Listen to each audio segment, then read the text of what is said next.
நேயர்கள் அனைவருக்கும் செவியின்ப சங்கீதாவின் அன்பான வணக்கம். சிவகாமி சபதத்தின் பாகம் 3 39ஆம் அத்தியாயம் சகோதரர்கள். போன அத்தியாயத்துல என்ன பார்த்தோம்? சிவகாமி வாதாபி புலிகேசி படைகளோட வாதாபிக்கு போயிட்டு இருக்கிறா. திடீர்னு அவளுக்கு புலிகேசியும் நாகநந்தியும் ஒருத்தர் தான் அப்படிங்கிற சந்தேகம் முளைச்சு, ஆமா அது உண்மைதான் அவளுக்கு அவளே நம்ப ஆரம்பிச்சு அப்படியெல்லாம் தன்னைத்தானே தேத்திக்கிறா. அப்புறம் பார்த்தா திடீர்னு கனவா நனவான்னு புரியாம புலிகேசியும் நாகநந்தியும் பக்கத்துல நின்று பேசுற மாதிரி ஒரு காட்சி இவ கண்ணுல தென்படுது, காதுல செய்தி விழுது. ஆனா அது கூட அவ கனவுன்னு தான் நினைச்சுக்கிறா இல்லையா? இப்ப என்ன நடக்குதுன்னு பாப்போமா? புலிகேசியும் புக்த பிக்ஷும் ஒரே மனுஷங்க தான் அப்படின்னு சிவகாமி நினைச்சுக்கிட்டதுல ஆச்சரியம் ஒண்ணும் இல்லை. கொஞ்சம் முன்னாடி புலிகேசி சக்கரவர்த்தியே மேற்படி உருவ ஒற்றுமை காரணமா அது திகைச்சு போற மாதிரி ஆச்சு அவருக்கே. வாதாபி சக்கரவர்த்தி தன்னுடைய கூடாரத்துல தன்னந்தனியா உட்கார்ந்து இருக்கிறார். அவரோட மனசுல ஒரு பெரும் சோர்வு குடிகொண்டிருக்கு. வாதாபியிலேருந்து புறப்பட்ட போது என்னென்ன உத்தேசங்களோட கிளம்பினாரோ அது ஒண்ணுமே நிறைவேறல. எல்லாம் மகேந்திர ஜால பல்லவனோட தந்திரங்களால உருப்படாம போச்சு. அவனோட தந்திரத்துக்கு பதில் தந்திரம் செஞ்சு மகேந்திர பல்லவனே ஜெயிக்கிற சாமர்த்தியம் இருக்கிறது நாகநந்தி பிக்ஷுக்கு மட்டும்தான். அவரை பத்தி எந்த தகவலுமே அது வரைக்கும் புலிகேசிக்கு கிடைக்கல. இதனால எல்லாம் புலிகேசி ரொம்ப உற்சாகம் குறைஞ்சு போயிட்டாரு. அவருக்கு இருந்த ஒரே ஒரு ஆறுதல் தளபதி சசாங்கன் மூலமா மகேந்திர பல்லவனுக்கு ஒரு பாடம் கற்பிக்க ஏற்பாடு செஞ்சுட்டு வந்ததுதான். பல்லவ நரி தன்னோட பொந்தை விட்டு வெளியில வந்து பார்க்கும்போது வாதாபி புலிகேசியை ஏமாத்துறது எவ்வளவு பிசகான காரியம் அப்படிங்கறத கொஞ்சமாவது தெரிஞ்சுக்கணும்ல. தளபதி சசாங்கன் தன்னோட வந்து சேர்றதுக்காகவே சக்கரவர்த்தி வடபெண்ணையோட வடகரையில காத்துக்கிட்டு இருந்தார். கட்டளையை நிறைவேற்றிட்டு வந்து சேர சசாங்கனுக்கே இவ்வளோ தாமதமாகுது அப்படின்னு அவர் கோபம் வந்துகிட்டே இருந்தது.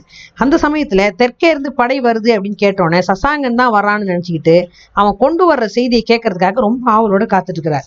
கூடாரத்துக்கு வெளியில குதிரை ஒண்ணு வந்து நின்னோடனே சசாங்கன் இவ்வளவு தாமதமா வர்றதுக்காக அவன் மேல எரிஞ்சு விடுறதுக்கு ஆயத்தம் ஆயிட்டார். ஆனா உள்ள வந்தது சசாங்கன் இல்ல, கிரீடமும் வாகு வளையமும் சக்கரவர்த்திக்குரிய எல்லா ஆபரணங்களையும் போட்டுக்கிட்டு நல்ல உயரமான ஒரு கம்பீர உருவம் ஒண்ணு உள்ள வருது. அதை பார்த்தோன்னா புலிகேசிக்கு ஒரு பெரிய திகைப்பும் குழப்பமும் எல்லையில்லாம வந்துருச்சு. இது என்ன, எனக்கு சித்தபிரம பிடிச்சிருச்சா இல்ல மாய கனவு ஏதாவது காண்றேனா? அப்புறம் ஆசனத்துல இதோ சாஞ்சி உட்கார்ந்து இருக்கிற நானே கூடாரத்துக்கு வெளியில இருந்து எப்படி உள்ள வர முடியும் அப்படின்னு திகைக்கிறாரு. புலிகேசியோட குழப்பத்தை பார்த்துட்டு வெளியில இருந்து வந்த உருவம் சிரிச்சுக்கிட்டே, தம்பி ஏன் இப்படி பயப்படுற? நான் என்ன பேயா பிசாசா பூதமா? உனக்கு என்ன தெரியலையா அப்படின்னு சொல்லிக்கிட்டே தலை கிரீடத்தை எடுத்தோன்னே பிக்ஷுவோட மொட்டத்தலை அங்க தென்படுது. உடனே புலிகேசி குதூகலமா துள்ளி எழுந்துகிட்டு, அண்ணா நீயா அப்படின்னு கட்டிக்கொள்ள போறாரு. மறுபடியும் திகைச்சு நின்று, ஆகா இது என்ன வேஷம், உன்னுடைய வாக்குறுதி அப்படின்னு வினவுறாரு. அப்போ புலிகேசியோட கண்கள்ல ஓரங்கள்ல பொறாமையோட கூடிய ஒரு குரோத ரேகை தென்படுது. தம்பி அதுக்குள்ள அவசரமா? ஒரு சந்தர்ப்பத்துல இந்த வேஷம் உன்னோட உயிரை காப்பாத்துறதுக்கு பயன்பட்டது இல்ல, இப்போ என்னுடைய உயிரை காப்பாத்திக்கிறதுக்கு இது பயன்பட்டுச்சு. என் வாக்குறுதிக்கு ஒரு பங்கமும் வரல. உன்னுடைய சாம்ராஜ்யத்துக்குள்ள நான் வந்துடலையே அப்படின்னு நாகநந்தி சொன்னோன்னே புலிகேசி கொதிப்பா கூறுறாரு. ஆமா ஆமா, ஆனா இந்த பிரதேசம் இன்னைக்கு நம்முடைய சாம்ராஜ்யத்துக்குள்ள வராம இருக்கிறது ஏன்? பல்லவ நாட்டுல இன்னைக்கு வராக கூடி பறக்காதது ஏன்? அற்பத்திலையும் அற்பமான மகேந்திர பல்லவனோட சைன்யத்துக்கு முன்னாடி வாதாபியோட மகா சைன்யம் தோல்வி அடைஞ்சு திரும்பி போறது ஏன்? எல்லாம் உன்னால வந்ததுதான். தம்பி தோல்விங்கிற வார்த்தையே சொல்லாத. யார் தோல்வி அடைஞ்சது? வாதாபி சைன்யம் தோல்வி அடைஞ்சதா? இல்லையே, நீயும் தோல்வி அடையிலையே. அந்த தோல்வி என்னால வரவும் இல்லையே. எல்லாம் சாவகாசமா பேசுவோம். முதல்ல உடனே காவி வஸ்திரம் 2 கொண்டாந்து கொடு. நான் இந்த வேஷத்துல இருந்தா வீண் குழப்பத்துக்கு இடம் வரும். அதனால ஏற்கனவே நான் வந்துகிட்டு இருக்கும்போது வெளியில நிக்கிற வீரர்கள் என்ன வெறிச்சு பார்த்தாங்க. ஆமா, அவங்க வெறிச்சு பாக்குறதுக்கு காரணம் இருக்குல்ல. கூடாரத்துக்குள்ள இருந்த சக்கரவர்த்தி வெளியில எப்போ எப்படி போனாருன்னு அவங்களுக்கு திகைப்பா இருக்காதா? எனக்கே கொஞ்ச நேரம் குழப்பமா போயிடுச்சே அப்படின்னு புலிகேசி சொல்லிட்டு கூடாரத்துற வாசல்ல நிக்கிற காவலன்ட்ட போய் ஒற்றர் விடுதிக்கு போய் 2 காவி வஸ்திரம் உடனே கொண்டு வா அப்படின்னு கட்டளை இடுறாரு. காவி வஸ்திரம் வந்த உடனே நாகநந்தி உடைய மாத்திக்கிட்டாரு. சகோதரர்கள் 2 பேரும் ஒரே ஆசனத்துல பக்கத்துல உட்காந்துக்கிட்டாங்க. தம்பி இப்ப சொல்லு, நீ வாதாபி விட்டு புறப்பட்டதுல இருந்து நடந்தது எல்லாம் விவரமா சொல்லு அப்படின்னு நாகநந்தி கேட்டோடனே புலிகேசி எல்லாத்தையும் சொல்லிட்டு வர்றாரு. எல்லாத்தையும் கவனமா கேட்டப்புறம் நாகநந்தி சொல்றாரு, ஆஹா மகேந்திர பல்லவன் நான் நினைச்சதை காட்டிலும் கெட்டிக்காரனா வழிநடுகள் நம்மளை ஏமாட்டிட்டு வந்திருக்கிறான்ல. ஆனா ராஜ்ய தந்திரத்துல உன்னை வெல்லக்கூடியவன் இந்த உலகத்துல எவனுமே இல்லைன்னு நினைச்சுக்கிட்டு இருந்தேன். ஆரம்பத்துல நான் ஒரே ஒரு தப்பு பண்ணேன், அதோட பலன் தான் எங்க பார்த்தாலும் விபரீதமா போயிடுச்சு. அடிகளே அது என்ன தப்பு? பரஞ்சோதிங்கிற பிள்ளையோட முகத்தை பார்த்து என் மனசு கொஞ்சோண்டு இலகி போச்சு. அந்த திருட்டு பயலை நம்பி ஓலை கொடுத்து அனுப்புனியா? அதுக்கு காரணமானவன் நீதான் தம்பி. நானா? எப்படி? பாண்டிய நாட்டுக்கு போய் அங்க வேண்டிய ஏற்பாடுகளை செஞ்சுட்டு காஞ்சிக்கு திரும்பி வந்துகிட்டு இருந்தேன். வழியில ஏரிக்கரையில ஒரு பிள்ளை அப்படியே சோர்ந்து போய் தூங்கிட்டு இருந்தான். உன்னை நான் முதல்ல அதே நிலையில பார்த்தது ஞாபகம் வந்துடுச்சு. அதனால என் மனசு இலகி அந்த பிள்ளை பேர்லயும் ஒரு விசுவாசம் வந்துருச்சு. அவனோட முகக்கலையிலிருந்து பெரிய பதவிக்கு வரப்போறவங்கிறத தெரிஞ்சுக்கிட்டேன். அதனால அவனை நம்மளோட சேர்த்துக்கணுங்கிற சபலமும் உண்டாச்சு.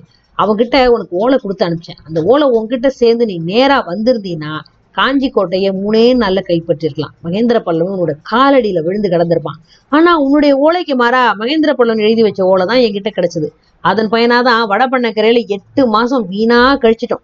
மகேந்திர பல்லவன் ஒரு சின்ன குதிரைப்படையை வச்சுக்கிட்டு யுத்தம் செய்யாமல வெறும் பாய்ச்சல் காட்டியே ஏமாத்திக்கிட்டு இருந்தான். அதுக்கப்புறம் நான் காஞ்சிக்கு வந்து கோட்டையை முற்றுகையிட்டும் பயன்படலையே.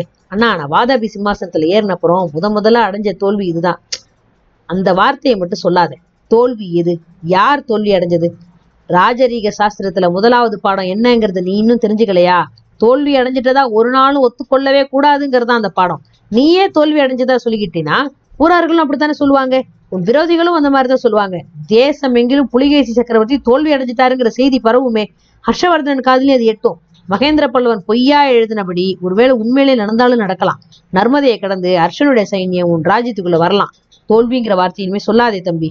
நான் சொல்லாம வந்துட்டா தோல்வி வெற்றி ஆயிட முடியுமா? என்னன்னா சொல்றீங்க?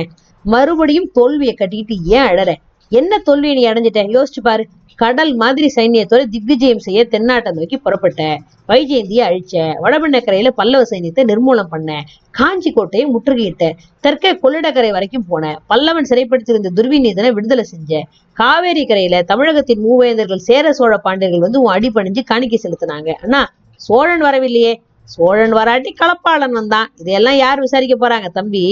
நீ திரும்பி காஞ்சி கோட்டைக்கு வந்தப்போ மகேந்திர பல்லவனும் உன்ன சரணாகதியை அடைஞ்சிட்டான். மகாபலியோட தலையில மகாவிஷ்ணு பாதத்தை வச்சது மாதிரி நீயும் மகேந்திர பல்லவனோட சிரசுல உன் பாதத்தை வச்சு பிழைச்சு போன்னு உயிர் பிச்சை கொடுத்துட்ட. அவன் கொடுத்த காணிக்கைகளை பெற்றுக்கிட்டு புறப்பட்டுட்ட. காணிக்கை ஒண்ணும் நான் கொண்டு வரலையண்ணா. நீ கொண்டு வராட்டி என்ன, நான் கொண்டு வந்திருக்கிறேன். என்ன அது?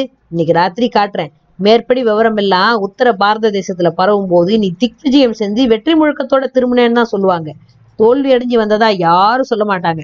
அண்ணா, உன் சாமர்த்தியமே சாமர்த்தியம். தோல்வியை கூட நீ வெற்றியா மாற்றக்கூடியவன். உன் பேச்சை கேட்டப்புறம் எனக்கே நான் அடைஞ்சது வெற்றினே தோண ஆரம்பிச்சிருச்சு. ஆனா இந்த வெற்றி செய்தி வடநாட்டுல எப்படி பரவும்? புக்த பிக்ஷுகளின் சங்கங்களும் சமணர்களோட மடங்களும் எதுக்காக இருக்கு? நாகார்ஜுன பர்வதத்துக்கு உடனே ஆள் அனுப்பணும். அண்ணா, நீயே போறது நல்லது. உனக்கு வேங்கியிலையும் வேலை இருக்கு. என்ன வேலை? விஷ்ணுவர்தன் காயம்பட்டு கிடக்குறான்.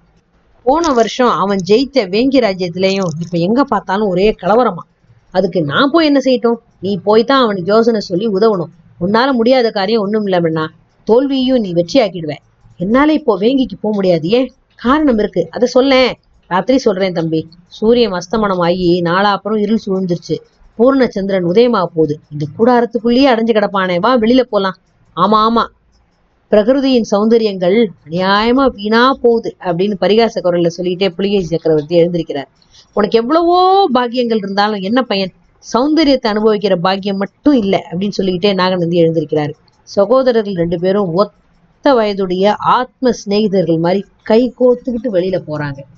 ஓஹோ, இப்படி வெளியில போனவங்களை தான் சிவகாமி அந்த கண்மூடி இருக்கும்போது பார்த்திருப்பாளோ? என்ன நடந்திருக்கும்?